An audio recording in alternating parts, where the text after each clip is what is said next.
If I was starting a budget from zero, here's what I would do. So, the very first thing I would start with is understand what all of my expenses are.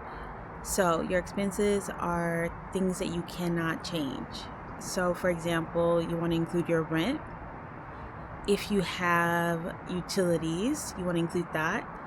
For utilities, I always like to put in the highest amount just so that I know that I'm covered. So, what's the most that you usually pay for utilities? If you own a vehicle, you would put in your car note. If you don't own a vehicle but you rely on public transit, maybe you'll put in your monthly transit card costs, things like that. So, things that you don't really change day to day. Also, put down a base budget for your groceries. A lot of countries have estimates of how much people spend per person on groceries, so you can use that as your base budget. So that's what I would do first. Once that's out of the way, I would see what's left over.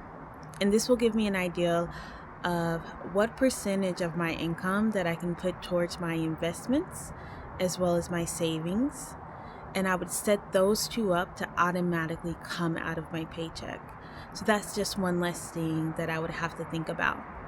So I would start with that, put the money aside for your basics, make the money come out for your savings and investments, and then the rest is money that you can choose what you want to do with it. If you want to save for something fun or just spend it, but you would use that leftover money to determine what you can spend, or if you want to save towards something fun. I hope you found this helpful. Thanks. Bye.